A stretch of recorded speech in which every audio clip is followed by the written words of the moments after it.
Good morning दोस्तों। मैं अपने गांव आया हूं और इस गांव का हाईवे से जुड़ता हुआ सड़क है। इस सड़क से जाएंगे तो एक गांव इंग्लिश है और उसके बाद हाईवे पर हरिगांव गांव मिलता है।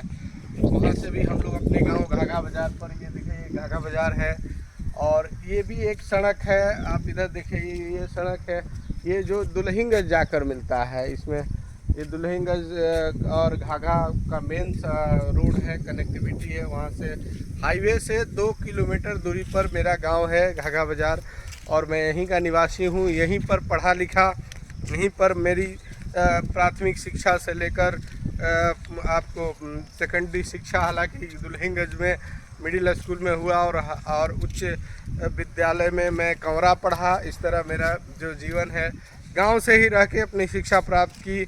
कॉलेज में भी आरा जैन कॉलेज में भी पढ़ा तो गांव से ही जाना आना था। सब कुछ कार्य देखते हुए, खेती बाड़ी किसानी करते हुए मैंने सारा काम किया और पढ़ाई लिखाई की। यहाँ से लोग आज भी यहाँ के लोगों से बहुत जुड़ाव है। आप देख सकते हैं कि ये सड़क के दोनों तरफ खेती है, दोनों तरफ धान की रोपनी हो चुकी है। कितना धान हरा भरा है आप देख सकते हैं। ये धान की रोपनी, अब इधर लाइन आ जाने से, बिजली आ जाने से एक चीज़ आसान हो गई है कि बिजली पर पंपिंग सेट चालू करके, और बारिश नहीं भी हो रही है तब भी हम खेती कर सकते हैं। अक्सर मैं पहले देखता था, 20 साल पहले जाइए तो पंपिंग सेट चलते रहता था। नहर है लेकिन नहर में भी पानी नहीं रहता था। नहर का पानी यहाँ आते आते ख़त्म हो जाता था, क्योंकि लास्ट पोर्शन है नहर का। तो अभी थोड़ा सा लाइफ आसान हुआ है, किसानों का ज़िंदगी कहें तो थोड़ी सी आसान हुई है जब से यहाँ बिजली आया। और बिजली आए हमारे गांव में लगभग 5-6 साल आई थिंक हो रहा होगा। 9 तो, साल कितना साल? 9 साल हो गया। हालांकि 9 साल बिजली आया हो गया, लेकिन प्रॉपर आज भी बिजली की समस्या है। आज भी हम गांव में रुके हुए थे तो बीच बीच में बिजली गोल हो जा रही है, दिन भर लाइट नहीं आती है, मोबाइल चार्ज करने के लिए भी सोचना पड़ता है। तो आप गांव में अभी भी मेरे सुविधाओं का अभाव है। कम सुविधाओं में गांव के किसान मजदूर, गांव के लोग जीवन यापन करते हैं। गांव में एक अच्छा स्कूल नहीं है। अगर बच्चों को आप गांव में रहकर पढ़ाना चाहते हैं तो आपको शहर भेजना होगा, और शहर, आरा शहर यहाँ से 12 किलोमीटर दूर है। हालांकि बस सर्विस है, बस यहाँ आना जाना करती है, ये एक सुविधा बढ़ा है। लेकिन आज भी देखेंगे ये रोड भी सीमेंटेड था, आप दिखाइए टूट चुका है, पूरी तरह फट चुका है। ये रोड पूरी फट गई है। और इसी तरह गांव का माने कमीशन खोरी में सड़क जो है बर्बाद हो जाती है, ज़्यादा दिन चलता नहीं है। वह सड़क भी, दुल्हिनगंज वाला सड़क भी पूरी तरह गड्ढे पड़ चुके हैं। मैं आता हूँ, अक्सर देखता हूँ क्या व्यवस्था है। इसीलिए यही कारण है कि लोग गांव से शहर की तरफ मुँह करते हैं। अगर मुझे लगता है कि गांव में ही शहर की तरह सुविधाएं हो जाए, अच्छे स्कूल हो, अच्छे हॉस्पिटल हो, अगर अच्छी सड़कें हो, बिजली प्रॉपर रहे, तो 12 किलोमीटर जो है शहर से गांव है, यहाँ से प्लान करने की मुझे ज़रूरत नहीं पड़ेगी। लेकिन इन सब सुविधाओं का यहाँ पर अभाव है। रात में बिजली नहीं रहती है, पूरी तरह अंधेरा।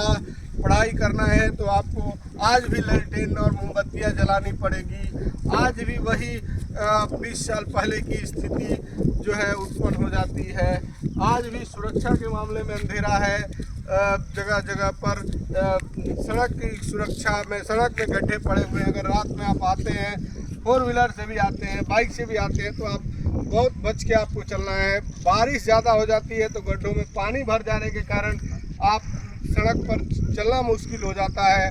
और गांव में आप देखेंगे, मेरे गांव में तो मुझे लग रहा है कि मैं जब से होश संभाला हूँ, पंचायत स्तर से एक नाला तक नहीं बना है, एक सड़कें नहीं बनी है गांव में, ईंट सोलिंग तक नहीं हुआ है। गांव की पूरी व्यवस्था जो है पूरी चौपट है। ऐसी सुविधाओं में रहने वाले लोग कितना मुश्किल की ज़िंदगी जीते हैं, और फिर भी अपने बाल बच्चों को पढ़ाकर ऑफिसर बनाते हैं, सेना में भेजते हैं, पुलिस में भेजते हैं, जो जाके सेवा करते हैं, लोग जीवन यापन करते हैं। बेसिकली नौकरी करने का उद्देश्य जीवन यापन ही है पहला, उसके बाद ही सब कुछ है। लोग गांव से निकलते हैं वर्दी की ललक में, वो पुलिस में भर्ती होते हैं, सेना में भर्ती होते हैं। कई लोग थोड़ी सक्षम है तो अच्छे स्कूल में पढ़ते हैं या अच्छी मेहनत करके पटना आरा में पढ़कर अफसर रैंक में जाते हैं। गांव में बहुत कम ऐसे लोग मिलेंगे, है ना। तो मैं सोचा गांव आया हूं, चलो हमेशा जब भी छुट्टी आता हूं गांव का ज़रूर भ्रमण करता हूं, यहाँ के लोगों से ज़रूर मिलता हूं। यहाँ के लोग बहुत अच्छे हैं, सबसे मिलना जुलना, एक दूसरे के आशीर्वाद लेना, प्यार बांटना, ऐसी चीज़ें यहाँ होती है गांव में। और गांव में आप देख सकते हैं, अभी भी इधर दिखाइए, अभी धान की रोपनी हुई है तो उसमें जो जंगल जम जाते हैं उसको लोग साफ़ सफाई करते हैं ताकि जो है वो फालतू के जो जंगल है वो उस धान में विकसित ना हो। इस वजह से इनकी सफाई भी करनी पड़ती है, बहुत मेहनत होता है। धान की खेती करना आसान नहीं है, धान की खेती में बहुत किसान को मेहनत है। इसमें पानी, खाद, इसका सुहाई, यानी इन सब को ध्यान रखना पड़ता है और बहुत मेहनत के बाद धान की उपज होती है। और उपज करके किसान जो है धान को मंडी में ले जाता है जब, तो ऐसा मालूम पड़ता है इनकी जो लागत मूल्य है वो भी नहीं निकल पाता है, इनकी जो खर्च हुई है धान की खेती पर वो भी नहीं निकल पाता है। तो ऐसा अक्सर किसान जो है नाराज़ हो जाता है, किसान को लगता है कि खेती करने में फ़ायदा नहीं है, तो कई बार बोलना ही छोड़ देता है। तो किसान का उचित मूल्य मिलना चाहिए, इसका मैं समर्थन करता हूँ। किसान क्योंकि बहुत मेहनत करता है, दिन रात मेहनत करता है, खेती पर किसान, भारत जो है किसान पर निर्भर है अर्थव्यवस्था के लिए। अर्थव्यवस्था के मामले में भारत कृषि पर ही निर्भर है और किसान अगर खेतों में काम करना छोड़ दे तो मुझे लगता है कि भारत की अर्थव्यवस्था भी चरमरा जाएगी। इसलिए किसानों की इज्जत करनी चाहिए, मजदूरों की इज्जत करनी चाहिए। मजदूर हमारे गांव से निकलकर फैक्ट्रियों में जाते हैं और बड़े बड़े फैक्ट्रियों में काम करते हैं जहां से प्रोडक्शन होता है और प्रोडक्शन होकर पूरे देश विदेश में भी जाता है।